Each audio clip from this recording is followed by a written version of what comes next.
నామములో అందరికీ వందనాలు. చక్కగా అందరం దేవుని మాటలు విందాం.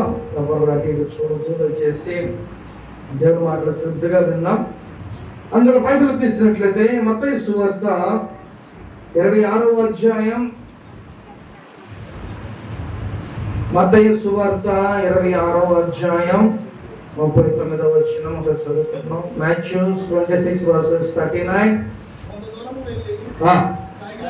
సాగిలపడి నా తండ్రి సాధ్యమైతే ఈ గిన్నె నా యుద్ధ నుండి తొలగిపోనేమో, అయినను నా ఇష్ట ప్రకారం కాదు నీ చిత్త ప్రకారమే కానిమ్మని ప్రార్థించను. చాలు. హల్లెలూయా. ప్రేమ దేవుని బిడ్డలారా, ఇక్కడ యేసు ప్రభువారు స్వయంగా మాట్లాడిన ప్రార్థన చేసిన విషయాలు ఈ రోజు దేవుడు మనతో మాట్లాడుతున్నాడు. దేవుడు యేసు ప్రభు వారిని ఆయన్ని పట్టుకునే ముందు లాస్ట్ ప్రార్థన, ఆయన చేసే లాస్ట్ ప్రార్థన ఏమని అంటాడంట, గెత్సెమనే తోటకు వెళ్ళాడు. ఆయన తోటకు వెళ్ళినప్పుడు వారితో పాటు కొంతమంది శిష్యులను తీసుకొని వెళ్ళాడు. తీసుకువెళ్ళిన తర్వాత అక్కడ యేసయ్య చేసిన ఆఖరి ప్రార్థన ఏంటయ్యానంటే, ప్రభువా నీకు చిత్తమైతే, నీకు ఇష్టమైతే ఈ గిన్నె నా దగ్గర నుంచి తొలగించండి అని అన్నాడు. అంటే దాని విషయం ఏంటంటే, యేసు ప్రభు వారిని సిలువకు అప్పగించబోతున్నాడు. ఆ సిలువకి అప్పగించే ముందు యేసు ప్రభు దేని గురించి ప్రార్థన చేస్తున్నాడంటే, ఆ సిలువ వేసే ముందు చాలా శ్రమలు, యేసు ప్రభు వారిని కొట్టడం, సిలువ మోయించటం, లేకపోతే రక్తం గారటం, లేకపోతే సిలువ మేకులు కొట్టడం, ఆఖరికి ఆయన ప్రాణం విడవటం, ఇవన్నీ యేసు ప్రభు వారు ముందుగానే ఆయన చూసేశారు దర్శనంలో. కాబట్టి ఇప్పుడు దేవుడు వాటిని ఫేస్ చేయాలి. ఈ ప్రాబ్లమ్స్ అన్నిటినీ ఆయన ఫేస్ చేయాలి. ఈ ఫేస్ చేసేటప్పుడు యేసు ప్రభు వారు అవి భరించలేనటువంటివి. ఎందుకంటే యేసు ప్రభు వారికి కొరడాతో కొడితేనంట వెనక వీపు మీద 2 అంగుళాల పాటు లోపలకు గుచ్చుకుపోయి లాగితే చర్మం ఊడి మరి వచ్చేసిందంట. అంటే ఈ శ్రమలు ఆల్రెడీ ఆయన భరించక ముందే ప్రార్థన అంటే ముందే దేవుడు ఇవన్నీ చూసేసాడు. కాబట్టి ఏమంటాడంటే, తండ్రితో ఏమన్నాడు, ప్రభువా నీ చిత్తమైతే ఈ గిన్నె నా దగ్గర నుంచి తొలగించండి ప్రార్థన చేశాడు. అయినప్పటికీ మళ్ళీ స్వయంగా యేసు ప్రభు వారే ఏ మాట అంటున్నాడో తెలుసా, ప్రభువా నీ చిత్తమైతే నీ చిత్తాన్ని నా జీవితంలో జరిగించండి. అంటే యేసు ప్రభు వారు తట్టుకోలేక ఈ మాట దేవుణ్ణి అడిగాడు. తండ్రిని అడిగిన తర్వాత మళ్ళీ ఏమన్నాడంట, నీ చిత్తం అంటే నీ చిత్తం, నీ ఇష్టం, నువ్వు ఏది జరిగిస్తే అదే. అంటే అడిగాడు ఆల్రెడీ తొలగించమని. ఒకవేళ దేవుడిని ఎక్స్క్యూజ్ చేస్తాడేమో, తండ్రి ఏమైనా ఎక్స్క్యూజ్ చేస్తాడేమో అని అనుకొని, సరే ప్రభువా నీ చిత్తం ఏదో జరిగించు. అది ఆయన అడిగినా అడగపోయినా కంపల్సరిగా జరగాల్సిందే. అందుకనే ఈరోజు ముఖ్యంగా దేవుడు మన జీవితాల్లో ఆయన చిత్తాన్ని నెరవేరుస్తాడు. నీ చిత్తమా, దేవుని చిత్తం నెరవేరుస్తాడు. ప్రేమ దేవుని బిడ్డ, నువ్వు ఎన్ని అనుకుంటావో అవన్నీ కూడా వేస్ట్. కానీ నువ్వేం ప్రార్థన చేయాలి తెలుసా, యేసయ్య ఏం ప్రార్థన చేశాడో ఆ ప్రార్థన నువ్వు చేయాలి. ప్రభువా నీ చిత్తం నా జీవితంలో నెరవేర్చదయా అని నువ్వు ప్రార్థన చేయాలి. యేసయ్య కూడా ప్రభువా నీ ఇష్టమైతే గిన్నెను తొలగించు. 39వ అధ్యాయం 42, 44 ఈ 3 వచనాల్లో కూడా యేసు ప్రభువారు పదే 3 సార్లు కూడా తండ్రిని అడిగాడు. ఏమని, నీ చిత్తమైతే గిన్నె నా దగ్గర నుంచి తొలగించు. అంటే పదపదాలు అడిగితే ఎక్స్క్యూజ్ చేస్తాడేమో తండ్రి, ఆ కొరడా దెబ్బలు, రక్తం కారటం, మేకులు కొడతాం, ఇవన్నీ జరగకుండా ఉంటుందేమో అని అనుకొని 3 సార్లు కూడా దేవుడు ఆయన్ని యేసయ్య తండ్రిని అడుగుతున్నాడంట. కానీ ఆఖరికి ఆయన మనసులో ఏదనుకున్నా ఒక మాట అంటున్నాడు, దేవా నీ చిత్తమే నా జీవితంలో నెరవేర్చు. దేవుని చిత్తం అనేది ఈరోజు చాలా చాలా ఇంపార్టెంట్ మన జీవితాల్లో. మనం ఒకటి అనుకుంటాం కానీ ఒకటి జరుగుతుంది. అది ఏంటనుకుంటున్నారు? దేవుని చిత్తం. మనం ఒకటి అనుకుంటాం, మనం ఏంటి ఒకటి అనుకుంటాం, ఒకటి జరిగిందేంటి అని మనం అనుకుంటా ఉంటాం, కానీ అదే దేవుని యొక్క చిత్తం. ఎందుకని ఒక తల వెంట్రుక రావటం కూడా అది దేవుని చిత్తమే. సో ఇప్పుడు మీ జీవితాల్లో ఏది జరిగినా ఎవరి చిత్తం అంటే మనం అనుకుంటాం, నేను చేసేసాక నా పని అయిపోయిందిగా, అంటే నేనే అని అనుకుంటా ఉంటాం. కానీ ఏది నీ జీవితంలో జరగాలన్నా అది కేవలం దేవుని చిత్తమే జరిగింది. కానీ మన అపోహ ఏంటంటే నేను చేసేసా, నా వల్ల అయ్యింది, లేకపోతే నేనే అని మనం అనుకుంటాం. కానీ దేవుడు ఆయన చిత్తం మన జీవితంలో ఏది నెరవేరాలో అది చేస్తేనే తప్ప ఏది కూడా మన సొంత పెత్తనాలు, సొంత ఆలోచనలు ఏవి కూడా జరగకపోయిన దేవుడు. హల్లెలూయా. అందుకే యేసయ్య స్వయంగా ఆయన అడుగుతున్నాడు. 39వ అధ్యాయం 42, 44 వచనాల్లో 3 సార్లు ఆయన ప్రార్థన చేశాడు. సేమ్ అదే అంశం గురించి. ఏమని? ఈ గిన్నె నా దగ్గర నుంచి తొలగించాయా. కానీ ఆ 3 సార్లు కూడా ఆయన ఏమన్నాడంటే నీ చిత్తమే నా జీవితంలో నెరవేరాలి. నేను కూడా దేవుళ్ళకి రాకముందు డిగ్రీ అవ్వటమే, అంటే ఇంటర్మీడియట్ జరిగేటప్పుడే ఏమనుకున్నంటే చక్కగా సినిమా ఫీల్డ్లోకి వెళ్ళాలి అని అనుకొని జిమ్ లేకపోతే ఇంకా అనేకమైన నేర్చుకుంటా అన్నీ చేస్తున్నాం. ఎందుకని మా టార్గెట్ సినిమా ఫీల్డ్కి వెళ్ళాలి. డిగ్రీ అవ్వగానే వన్స్ డిగ్రీ క్లోజ్ అయిపోగానే హైదరాబాద్ వెళ్ళిపోయి చక్కగా సినీ ఫీల్డ్లోకి వెళ్ళిపోవాలి అని మా గోల్. అందుకని ఇంటర్మీడియట్ నుంచి డ్యాన్సులు, యాక్టింగ్, లేకపోతే జిమ్ అన్నీ నేర్చుకున్నాం. డిగ్రీ అయిపోయింది. తర్వాత సరే మా నాన్నగారు ఏదైనా జాబ్ చేసుకుంటాం అని చెప్పేసి వెళ్ళిపోయాం హైదరాబాద్. వెళ్ళిపోయి చిన్న జాబ్ చూసుకొని నైట్ షిఫ్ట్, పొద్దున్నే స్టూడియో చుట్టూ తిరగాలన్నట్టుగా అలాగా నైట్ కంపెనీలో చేస్తా చక్కగా ఆ స్టూడియోలో సినిమాలన్నీ వాటిలో ఏమైనా ఛాన్సెస్ వస్తాయేమో అని తిరుగుతూ ఉన్నాం. అయితే కొన్ని సంవత్సరాలు అయింది, కొన్ని ఛాన్సెస్ వచ్చినాయి, కానీ అది దేవుని చిత్తం కాదు కాబట్టి మన దగ్గరికి అవి ఇదవలా. అయితే అలాగా ప్రయత్నం చేసిగా తర్వాత డాక్టర్ డిస్లాబ్లో జాయిన్ అయ్యాం. ఇవన్నీ మంచి కంపెనీలో జాయిన్ అయ్యాం. కానీ ఒక పక్కన సినిమా ఫీల్డ్లోకి వెళ్ళాలి, ఇవన్నీ థాట్స్ ఇవన్నీ ఉన్నాయి. సరే ఇవన్నీ జరుగుతూ ఉండగా ఒకసారి సడన్గా విజయవాడ వచ్చేసాం. రావటం ఇక మళ్ళీ వెళ్ళటం లేదు, ఇక ఉండిపోయి ఇక్కడే ఇక దేవుని యొక్క సేవలో ఉండటం, రక్షణ పొందుకోవటం, దేవుడు మాట్లాడటం, అలాగే ఇంకా అనేకమైనవి పెట్టాం. అలాగే ఎస్ఐ కూడా పెట్టాం. అదైతే షూర్గా అయిపోయేది. దేవుడు మాట్లాడగానే అవన్నీ పక్కన పెట్టేసి దానికి కూడా ఎలా అంటే ఇవన్నీ చేసే ప్రయత్నాలన్నీ అయిపోయినాయి.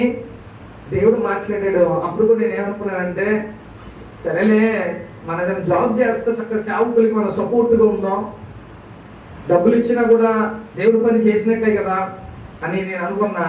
సరే అనుకున్నా, కానీ ఇది ఏమైందంట రాను ఏమైపోయిందంటే నేను సేవ చేసేయాలి అని సేవలోకి. అంటే నేనేమనుకున్నా, ఎప్పుడు అనుకున్నా, ఇంటర్మీడియట్ ఫస్ట్ ఇయర్లో అనుకున్నా సినిమా ఫీల్డ్లోకి వెళ్ళాలి, సెటిల్ అవ్వాలి. కానీ మన దేవుడు మన చిత్తం కాదు, కానీ ఆయన చిత్తాన్నే దేవుడు నెరవేర్చి. అందుకనే మనము కాదు ప్రియమైన దేవుని కూడా నీ జీవితంలో ఏది జరగాలన్నా ముందే దేవుని ప్లాన్ అడుగు. ఎలా నీ ప్లాన్, నా జీవితంలో నీ ప్లాన్ ఎలా ఉంది అది నువ్వు అడిగితే దేవుడు ముందుగానే, మాకులాగా టైం వేస్ట్ అవ్వు, మాకులాగా అటు తిరగాల్సిన పని ఉండదు. ముందుగానే దేవుడు నువ్వు అడిగితే నీ ప్లాన్, నీ జీవితంలో దేవుడు ఏ ప్లాన్ అయితే ఉందో ఆ ప్లాన్ దేవుడు నీకు ముందుగానే తెలియజేస్తాడు. ప్రియమైన దేవుని కూడా హల్లెలూయా. కాబట్టి ఫస్ట్ ఆఫ్ ఆల్ నువ్వు అడగాల్సిందే కదా, ప్రభువా నీ చిత్తం నా జీవితంలో నెరవేరాలి. అందుకని యేసయ్య కూడా తండ్రి నీ చిత్తం అయితే ఈ గిన్నె దగ్గర నుంచి తొలగించు అన్నాడు. కానీ ఏమన్నాడు డాక్టర్కి, నీ చిత్తమే జరిగించాయని అదేం లేదు.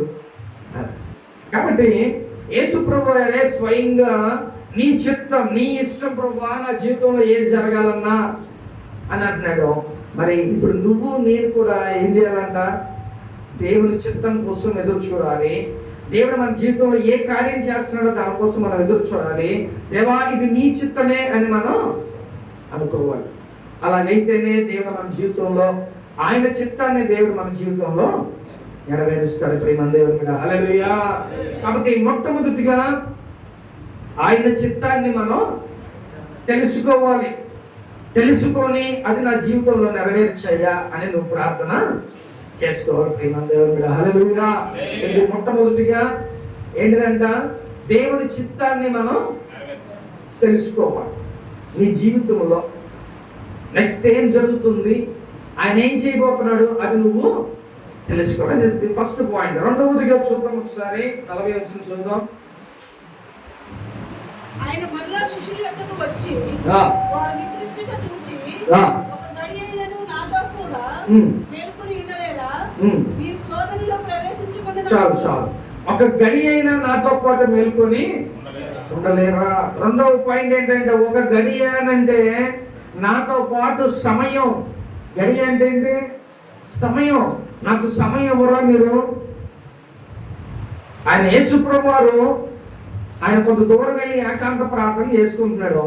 శిష్యులు ఏం చెప్పాడంట? మీరు కూడా ప్రార్థన చేసుకుంటారు బాబు అని అంటే, వీళ్ళేమో నిద్రపోతున్నారంట. వాళ్ళు నిద్రపోతుంటే యేసు ప్రభు రానే వచ్చారు. ఆయన ప్రార్థన ముగించుకొని ఏం చేస్తున్నారంట? నిద్రపోతున్నారంట. ఏమన్నా దేవుని బిడ్డలారా, మనం కూడా ఎన్ని శ్రమలు ఉన్నా, ఎన్ని అవసరతలు ఉన్నా చక్కగా నిద్రపోతా ఉంటాం. ప్రార్థన ఏం జరిగిద్దిలే అనుకుంటా ఉంటాం. కానీ మాట గుర్తు పెట్టుకోండి, చక్కగా దేవుని కోసం సమయం మనం ఇవ్వాలి. సమయం అంటే ఆదివారం వచ్చారు, దేవుని సన్నిధిలో గడుపుతున్నారు 2 గంటలు 3 గంటలు. అలాగే ప్రతిరోజు దేవుని సన్నిధిలో మీన్స్ మీ యొక్క ఇంట్లో ఒక అరగంటన్నా గంటన్నా మీరు గడిపితే అది దేవునికి సమయం ఇచ్చినట్టే. కాబట్టి దేవుని కోసం రెండవదిగా ఏం చేయాలంట? సమయాన్ని మనం ఇవ్వాలి. శిష్యులు దేవుని కోసం ఇవ్వట్లా. ఒక గడి అయినాతో మేల్కొని ఉండరా అని యేసు ప్రభువారు అడుగుతున్నారు. కాబట్టి ప్రేమ దేవుని బిడ్డలారా, దేవునికి రెండోది ఏం కావాలంట? సమయం కావాలి. దేవునికి నీ సమయం ఇవ్వకపోతే ఆయన కూడా నీకు నువ్వు బాధల్లో ఉన్నప్పుడు ప్రార్థన చేసేటప్పుడు దేవుడు కూడా ఏమంటాడంట? ఏమయ్యా ఇప్పుడు గుర్తొచ్చాను నేను అని అంటాడు దేవుడు కూడా. కాబట్టి దేవుని కోసం ప్రతిరోజు నీ సమయాన్ని నువ్వు దేవునికి ఇవ్వాల్సిందే. అలా ఇస్తేనే దేవుని జీవితంలో కార్యం చేస్తాడు. ప్రేమ దేవుని మీద. అందుకే దేవుడు అంటున్నాడు, ఒక గడి అయినా నాతో పాటు మీరు గడపరా? ఇంత నిద్రపోతుల్లా ఉన్నారేంటి? సమయం గడపండి నాతో అని దేవుడు మాట్లాడారు. ఎందుకని సమయం గడపంటున్నాడు అని అంటే, చదువుదాము నెక్స్ట్. మీరు శోధనలో ప్రవేశించుకున్నట్లు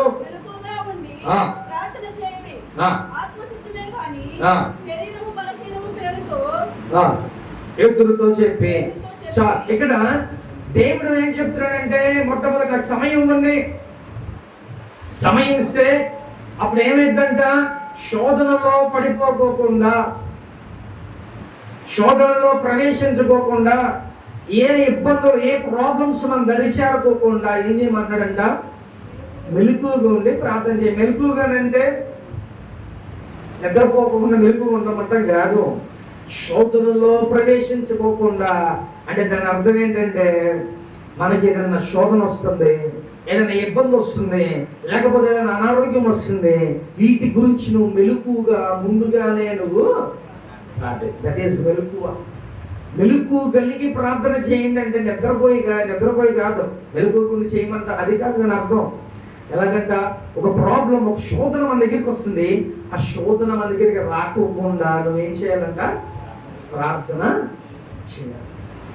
ఇప్పుడు ఏదైనా శోధన దగ్గరికి రాకుండా ఉండాలని అంటే కంపల్సరిగా దేవుని దగ్గర సమయం గడపాలి.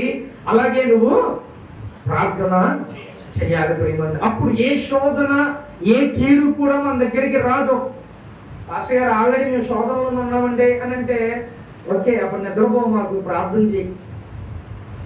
అర్థమైందా? అప్పుడు నిద్రపో, మాకు ప్రార్థన చేయి. ప్రార్థన చేస్తే ఆ శోధన కొద్దిగా లేట్ అవ్వచ్చు, దేవుడు కంపల్సరీగా శోధన నుంచి దేవుడు తప్పిస్తాడు. ప్రేమ దేవుడు కూడా హల్లెలూయా. కాబట్టి మొట్టమొదటిగా ఏంటంట, నువ్వు మోకరించే దేవా నీ చిత్తం నా జీవితంలో నెరవేర్చండి. రెండవది ఏం చేయాలంట, దేవుని కోసం సమయాన్ని నువ్వు వెచ్చించాలి. నువ్వు పని చేస్తే డబ్బులు వస్తాయి, అవునా? మినిమం ఒక 8 hours లేదా 12 hours అన్నా నువ్వు పని చేయకపోతే నీకు డబ్బులు వస్తాయా? మరి నీకు అనారోగ్యం తగ్గాలంటే, నువ్వు ఆరోగ్యంగా ఉండాలంటే, నీ ప్రాబ్లమ్స్ దూరపోవాలంటే, లేకపోతే నీ కుటుంబం బాగుండాలంటే, లేకపోతే నీ కుటుంబం ఆశీర్వదించబడాలంటే నువ్వేం చేయాలంట, దేవునికి సమయం ఇవ్వాల్సిందే.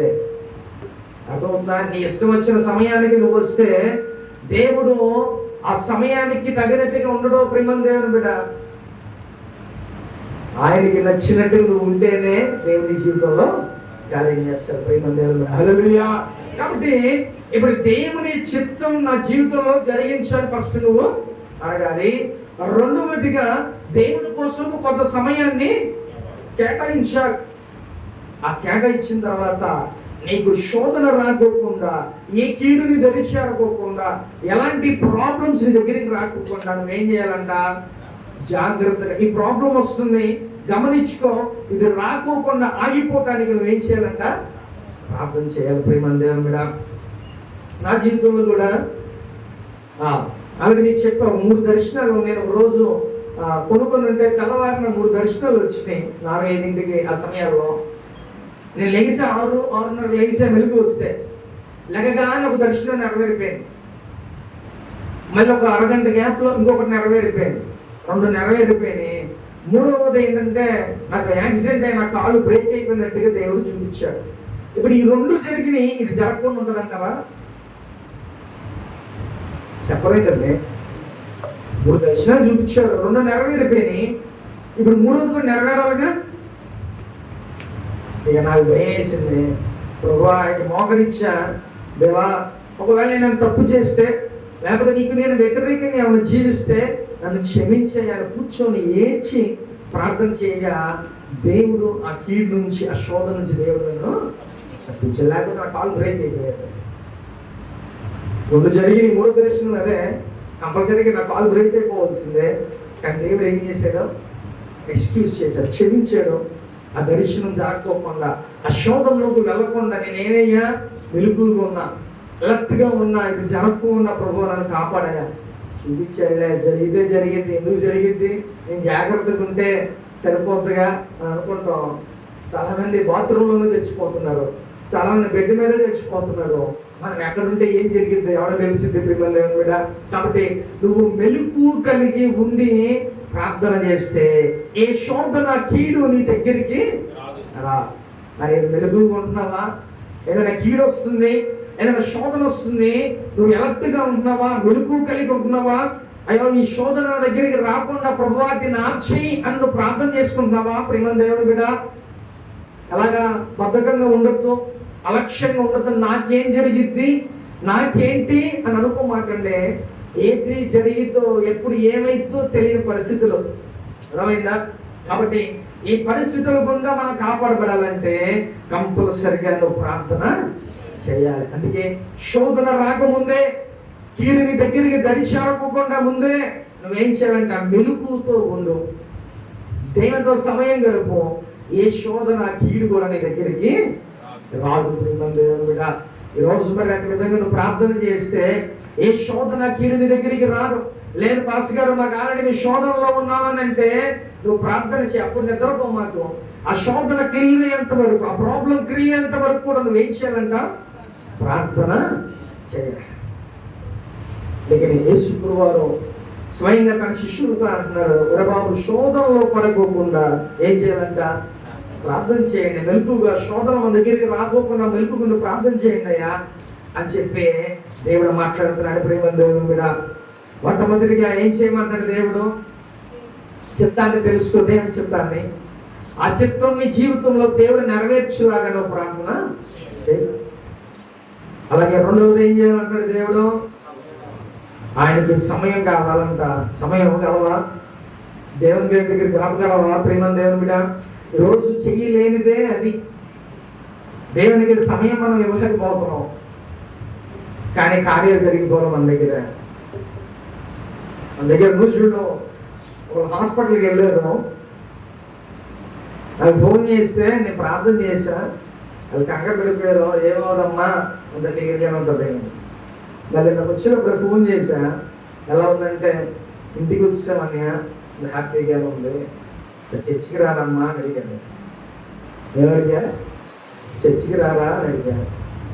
అంటే మొహమాటంగా నేను వస్తామన్నయ్య. కాబట్టి ఈ మాటలు నేను ఎందుకు చెప్తున్నానంటే, దేవుని దగ్గరికి రావు నేను ఎందుకు స్వస్థపరచాలంటే, దేవుని దగ్గరికి రావు నీ జీవితంలో ఎందుకు కార్యం చేయాలి? అంతే కదా. దేవుని దగ్గరికి రాకుండా నీ జీవితంలో ఎందుకు చేయాలి అంటే, నువ్వు స్వార్థపరుడువా? ఏమంటే దేవుడు స్వార్థపరుడా, మన స్వార్థపరులమా? అవసరమైతే దేవుడు, లేకపోతే మన ఇష్టం. మనం అలా పడితే అలా బ్రతుకుతూ ఉంటాం. కానీ దేవుని దగ్గరికి వస్తే ఎలా ఉంటుందంటే, నీ కుటుంబం సేఫ్. నీ కుటుంబం సేఫ్ జోన్లో ఉన్నట్టే. ప్రేమ దేవుని మీద ప్రార్థన చేయగా దేవుడు సేవకుడి యొక్క ప్రార్థనకి ఒక పాపుదల, దేవుడు ఆయన ప్రార్థన అలిగించి మీ జీవితంలో కార్యం చేస్తాడు. రోజులకి చాలా మంది మన సంఘాలకు రాకపోవచ్చు, కానీ అనేక మంది అనేకమైన కార్యాలు. వాళ్ళ పక్కన ఆల్రెడీ పాస్టర్లు ఉన్నా కూడా మనకి ఫోన్ చేసి నువ్వు ఏది చెప్తే అదే అన్నయ్య. అంటే ఈ మాటలు ఎందుకు చెప్తున్నానంటే, దేవుని యొక్క సంఘం, దేవుని యొక్క సేవకుడు మనకి ఎంత ఇంపార్టెంట్ మన లైఫ్లో అంటే, వాళ్ళ తర్వాతే మనకి ఏదైనా అలా మనం జీవించాలి. అప్పుడే మనం ఒక సేఫ్ జోన్లో మనం ఉన్నట్టు. ప్రేమ దేవుని మీద హాస్పిటల్కి వెళ్తాం, మనం చిన్న ప్రార్థన చేస్తేనే వాళ్ళకి విడుదల వచ్చేస్తుంది. లేకపోతే మనం చిన్న ప్రార్థన చేస్తే వాళ్ళు క్షేమంగా ఇంటికి వస్తారు.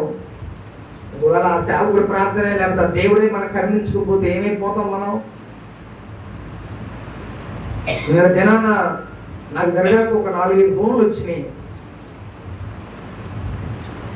కొంతమంది చచ్చిపోయారు, కొంతమంది హాస్పిటల్ సేఫ్గా వచ్చారు. అంటే ఈ మాట ఎందుకు చెప్తున్నానంటే, మన పరిస్థితులు కూడా ఎప్పుడు ఏమైద్దో, ఏ క్షణం ఏమైద్దో, ఎలాగుంటుందో మనకు తెలియని పరిస్థితులు ప్రేమ దేవుని మీద. అందుకనే నువ్వు ఏం చేయాలంట? దేవునికి సమయం ఇవ్వకుండా దేవుడ, దేవునికి సమయం ఇవ్వకుండా నువ్వు అడగొద్దు దయచేసి. ఏది కూడా దేవునికి సమయం ఇవ్వకుండా ఏది కూడా నువ్వు అడగొద్దు ఆయన్ని. అప్పుడు నువ్వు ఎలాంటి పని అంటే, స్వార్థపరురాలతో నువ్వు దేవుని కోసం నువ్వు సమయం కేటాయించు. దేవుని పనిలో నువ్వు ఉండు, ఆయన పరిచర్య చేయి. అప్పుడు ఏదైనా అడుగుతుంది కంపల్సరిగా దేవుని జీవితంలో ఏ కార్యమైనా చేస్తారు. అది ఎంత పెద్దదైనా అవ్వచ్చు, ఆయన కంపల్సరీ జీవితంలో కార్యం చేస్తాడు. ప్రేమ దేవుని మీద ఈరోజు మరి దేవునికి సమయం ఇస్తున్నావా? లేకపోతే దేవుని కోసం ఆ యొక్క శోధనలో పడిపోకుండా నువ్వు ప్రార్థన చేసుకోగలుగుతున్నావా? ముందుగానే దేవుడు ఒక్కొక్కసారి కొన్ని హెచ్చరిక నాకు ఇచ్చినట్టుగా మీకు కూడా ఇస్తూ ఉంటాడు. ఒక్కొక్కసారి సిగ్నల్స్. కొంతమంది ఏం చెప్తారంటే, పాస్టర్ గారు జ్వరం వచ్చేలాగా ఉంది, సిమ్టమ్స్ నాకు తెలిసిపోతున్నాయి అంటారు. అవునా? ఎలా తెలిసిద్ది? ఒళ్ళు నొప్పులు, తలగా నొప్పు, చెమటలు కొట్టేయడం ఇలా కనిపిస్తే ఏమైపోద్ది? జ్వరం వచ్చేస్తుంది, మనకు అర్థమైపోద్ది. అలాగే దేవుడు కూడా ఏదైనా ఒక శోధన, ఒక కీడు నీ దగ్గరికి వస్తుందంటే ముందుగానే దేవుడు హెచ్చరిస్తాడు. అది ఐదర్ నీకు ఒక దేవుడు పరిశుద్ధాత్మ దేవుడు నీకు తెలియజేస్తాడు, లేకపోతే దర్శనం ద్వారా దేవుడు నీకు చూపిస్తాడు. ప్రేమ దేవుని మీద అలా నువ్వు మెలుగుగా ఉండి శోధనలో ప్రవేశించుకోకుండా, శోధనలో ప్రాబ్లమ్స్ నీ దగ్గరికి రాకోకుండా నువ్వేం చేయాలంట? ప్రార్థన చేసుకోవాలి. ప్రేమ దేవుని మీద యేసయ్య స్వయంగా యేసయ్యే ఏమడుగుతున్నాడంట? అయ్యా నీ చిత్తమే నా జీవితంలో, నేను అడుగుతున్నా కానీ అది కాదయ్యా, నీ చిత్తమే నా జీవితంలో నెరవేర్చమని. ఎదుగు నేనంత యేసయ్య మాట అడుగుతుంటే, ఒక విశ్వాసిగా మనం ఏమడగాలి? కానీ మనం ఏం చేస్తాం? ప్రభువా నాకు అది కావాల్సిందే, నాకు అది ఇవ్వాల్సిందే, అది ఇవ్వకపోతే నేను ఊరుకోను, అది ఇవ్వకపోతే నేను చర్చికి రాను, అది ఇవ్వకపోతే నేను ప్రార్థన చేయను, ఇలాంటి మాటలు మనం అనుకుంటూ ఉంటాం. కానీ యేసు ఏం చేస్తాడంట, ప్రభువా నీ చిత్తం నా జీవితంలో నెరవేర్చు. కాబట్టి ఒక దేవుడు మనకు ఒక మార్గాన్ని చూపిస్తున్నాడు. నేను ఎలా చేస్తున్నా సేమ్ అలాగే మీరు చేయమని దేవుడు చెప్తాడు. కాబట్టి ఈ రోజు నుంచి దేవుడిని మనం విసిగించుకోకుండా ఏం చేయాలంట, నీ చిత్తాన్ని నా జీవితంలో నెరవేర్చండి ప్రభువా. రెండవదిగా ఏంటంటే దేవుని కోసం సమయాన్ని వెచ్చించండి. అప్పుడు నువ్వు ఏదైనా అడుగు దేవుని జీవితంలో చేస్తావు. ఇఫ్ నాట్ అసలు అడగొద్దు దేవుణ్ణి. నువ్వు చేయకోకుండా దేవుని సమయం ఇవ్వకోకుండా దేవుని ఏది కూడా దయచేసి నువ్వు అడగద్దు. అది ఏమైపోతుందంటే స్వార్థం అండి. ఏమి నీకు దేవుడు అవసరంలా, సమయానికి మళ్ళీ నీకు ప్రార్థన కావాలి, నీకు స్వస్థత కావాలి, అదేదో కార్యం జరగాలి, ఇలాంటివి మనం పెడతా ఉంటాం. కానీ ఏం కావాలంట దేవునికి, నీ సమయం చాలా ఇంపార్టెంట్. నువ్వు గడిపితే ఆయనకి కాదు ప్రేమ దేవుడు బిడ్డ, నీకే లాభం, నీ కుటుంబానికే క్షేమం, నీకే ఆరోగ్యం. సమయాన్ని కంపల్సరిగా దేవుని కోసం నువ్వు రచించాలి. మూడవదిగా ఏం చేయాలంటే మెలకువగుండి శోధనలు రాకోకుండా మనం జాగ్రత్త పడాలి. అర్థమవుతుందా? ఏదైనా ప్రాబ్లం వస్తుంది, నువ్వు మెలకువగా ఉండి అబ్జర్వ్ చేసి, అబ్బో మన జీవితంలో ఏదో రాబోతుంది, ఏదైనా శ్రమ ప్రాబ్లం ఏదో ఒకటి రాబోతుంది కాబట్టి ప్రార్థన చేద్దాం. ప్రార్థన చేస్తే ఈ శోధన దగ్గర నుంచి రాకోకుండా ఉంటుందని నేను వెలుగు కలిగి ప్రార్థన చేయాలి. ప్రేమ దేవుని బిడ్డ, అలా ప్రార్థన చేస్తే ఏ శోధనని దరిచేరదో, ఏ కీడుని దరిచేరదో. ఒకవేళ అది వస్తున్నా దేవుడు ఏం చేస్తాడంట, ఆగు అక్కడ దేవుడు వాటికి ముందుగానే హెచ్చరిస్తాడు. ప్రేమ దేవుడు, ఈరోజు నువ్వు దేవుని చిత్తాన్ని తెలుసుకోవాలి, దేవునికి నువ్వు సమయం ఇవ్వాలి. అలాగే దేవుని కోసం నువ్వు ఏం చేయాలంట, శోధనలో పడిపోకుండా, ఇది దేవుని గురించి కాదు కానీ నీ గురించి శోధనలో పడిపోకుండా నువ్వు ప్రార్థన చేయాలి. ప్రేమ ముఖ్యమైనది ఇంపార్టెంట్ ఏంటంటే, యేసు ప్రభువు వారు శిష్యుల దగ్గరికి వచ్చి రాకముందు ఆ గెత్సెమనే తోటలో ఆయన ఏం చేశాడంట, ఏకాంతంగా వెళ్ళి ఆయన ప్రార్థన చేశాడు. మరి ఏకాంత అనుభవం నీకుందా ప్రేమ దేవుడా? ఏకాంతంగా ఇప్పుడు ప్రార్థన చేసుకున్నావా? ఏకాంతం అంటే ఏంటి? ఎవ్వరు లేని, ఎవ్వరు చూడనటువంటి ప్లేస్. అర్థమైందా? ఓన్లీ దేవుడే నేను చూస్తాడు ఆ ప్రాంతం. మీకైతే చక్కగా ఇక్కడ పొలాలు ఉన్నాయి, అన్నీ మీకు అవైలబుల్గా ఉన్నాయి. మేమైతే దేవుని నమ్ముకున్న కాడ నుంచి ఇప్పటి వరకు కూడా ఎలాగంటే కనీసం 3-4 కిలోమీటర్స్ మేము వెళ్ళి ఇక్కడ పొలాల్లోకి వెళ్ళి ప్రార్థన చేయాలి, లేదా కొండ మీదకి వెళ్ళి ప్రార్థన చేస్తూ ఉంటాం. కానీ నీకైతే చక్కగా దగ్గరగా ఉంది, చక్కగా పక్కన పొలాలు ఉన్నాయి, ఏకాంతంగా ఒక ప్లేస్ చూసుకొని హ్యాపీగా వెళ్తే కన్నీరు కచ్చి ఏడ్చి ప్రార్థన చేస్తే అద్భుతాలు వేరేక. యేసుప్రభు గారు నైట్ అంతా ప్రార్థన చేసేవాడు, ఉదయాన్నే ఏం చేసేవాడు తెలుసా?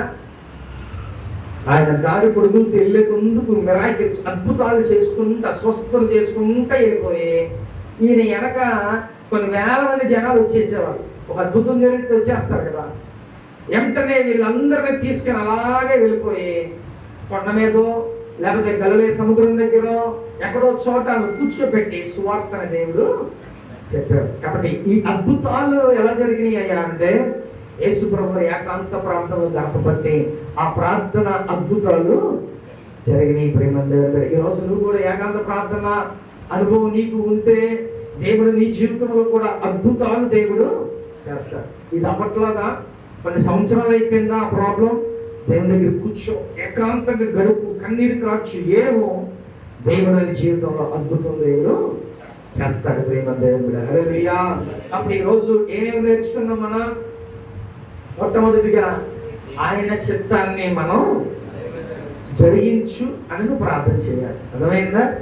ప్రభువా నాకు అది ఇచ్చే, నువ్వు అది ఇవ్వకపోతే నేను చేయను అని అంటే కాదు, కుదరదు. అది ఆల్రెడీ దేవుడు ఏం చేయాలనుకుంటున్నాడు అదే సెట్ చేసి ఉంచాడు, అదే జరిగింది. నువ్వు అనవసరంగా ఊరికి నీ బట్టలు చిక్కుకుంటే ఏమీ అవ్వదు. నీ చిత్తాన్ని నా జీవితంలో నువ్వు నెరవేర్చు. ఫస్ట్ నీ మాట రావాల్సింది అదే మాట. రెండవదిగా ఏం చేయాలంట? దేవునికి సమయం ఇవ్వు. ఇస్తే అడగటానికి నువ్వు అరుగుడివి, పొందుకోవటానికి నువ్వు అరుగుడివి. సమయం ఇవ్వకుండా దయచేసి అడగొద్దు దేవుడిని. మూడవదిగా ఏంటంట?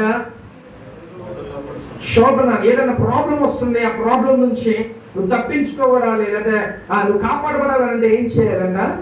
ఆ శోధన రాకపోకుండా, ఈ ప్రాబ్లం వస్తుంది నా జీవితంలో, దాని గురించి ఏంటంటే నువ్వు మెలకువగా ఉండి నువ్వు ప్రార్థన చేయాలి. నాలుగోది ఏం చేయాలంట? ఏకాంత ప్రార్థన. నీ జీవితాల్లో నువ్వు లెగిసిన కాడి నుంచి నువ్వు అద్భుతాలు చూస్తానే ఉంటావు, ఆశ్చర్యకార్యాలు చూస్తానే ఉంటాం. అన్ఎక్స్పెక్టెడ్ థింగ్స్ నీ జీవితంలో జరుగుతూ ఉంటాయి కేవలం ఏకాంత ప్రార్థన ద్వారానే. అదో ఉందా? ఏకాంత ప్రార్థన కానీ మా ఎదురు ఇలా పాములు వెళ్ళిపోతా ఉంది. ఎదురు అన్నయ్య ఎదురా పాము వెళ్ళింది అంటే సప్పని వెళ్ళిపోయింది. ఎదురా పాము వెళ్ళిందా అంటే పామే. మళ్ళీ కొన్ని చెప్పే మనకు రారు, మళ్ళీ నాతో పాటు ఎవడొస్తాడు అని నేను చెప్పను ఒకసారి. ఏకాంత ప్రార్థన అంత ఇంపార్టెంట్. నేను ఫస్ట్ ఏకాంత ప్రార్థనకి వెళ్ళినప్పుడు భయం వేసింది. నాయన ఎటు పావుచి కరిసిద్దో, ఏ పురుగు ఏ పుట్టిద్దో ఏం భయం వేసాం. కానీ బాబా చంపేసుకో, ఏదైనా తమ సంగతి, నీ ప్రశంస, నీ అనాయింటింగ్ నాకు కావాలి, నేను ఇక్కడే ఉంటా, సంగతి చంపేసుకో అని ఏకాంత ప్రార్థన అలవాటు చేసుకున్నాం ప్రేమ దేవుడు కూడా. కాబట్టి నువ్వు కూడా ఏకాంత ప్రార్థన చక్కగా నువ్వు నేర్చుకుంటే దేవుడు ఆ నెక్స్ట్ నుంచే నీ జీవితంలో దేవుడు కార్యాలు చేస్తాడు. సో ఇప్పుడు మనం ఏం చేయాలి? ఫస్ట్ ఆఫ్ ఆల్ దేవుని చిత్తాన్ని జీవితంలో చేయండి అని నువ్వు అడగాలి. రెండవదిగా ఆయన కోసం నువ్వు సమయం కేటాయించాలి. మూడవదిగా శోధన, ఏ కీడు నీ దగ్గరికి రాకోకుండా నువ్వు ప్రార్థన చేయాలి. నాలుగవదిగా ఏకాంత ప్రార్థన నువ్వు చేయాలి. ఈ ఏకాంత ప్రార్థనలో నువ్వు దేవుడే, ఎవరు ఉండరు మధ్యలో. అప్పుడు సూపర్గా ఉంటుంది. ఆయనకి నీకు కనెక్షన్ ప్రేమ దేవుడా, దేవుడికి నీకే కనెక్షన్ ఉంటుంది. దేవుడు నీ జీవితంలో ఒక అద్భుత కార్యాలు చేయటం ఆరంభిస్తాడు. When you are lonely prayer start, ఎప్పుడైతే నీ ఏకాంత ప్రార్థనలు స్టార్ట్ చేస్తావో, then onwards miracles will done in your life. దేవుడు నీ జీవితంలో అద్భుతాలు చేస్తాడు. అది చేసిన తర్వాత చూడండి అద్భుతాలు చేస్తాడు. కాబట్టి అలవాటు చేసుకోండి ఏకాంత ప్రార్థన, చాలా అద్భుతాలు చూస్తాం. సో ఇప్పుడు మనం ఇన్ని విషయాలు మనం నేర్చుకున్నాం. ఈ విషయాలన్నీ నువ్వు నేను చెయ్యాలనే నా యేసయ్య మనతో ఈరోజు మాట్లాడుతున్నాడు. ఈరోజు ఈ విషయాలన్నీ చేయగలిగితే నీ జీవితంలో హ్యాపీగా, నీ ఆత్మీయ యాత్ర హ్యాపీగా సాగిపోతుంది. ప్రేమంది ఎలాంటి ఇబ్బందులు, ఎలాంటి ఇరుకుల్ని ధరించేడుకోకుండా దేవుడు చక్కగా నీ లైఫ్ని దేవుడు ముందుకి తీసుకెళ్ళిపోతాడు. ప్రేమంది దేవుడు. హల్లెలూయా. ఆత్మ చెప్పుచున్న మాట ఆశపడి వినుగాక. ఆమెన్. అందరూ మోకరించి ప్రార్థన చేసుకుందాం.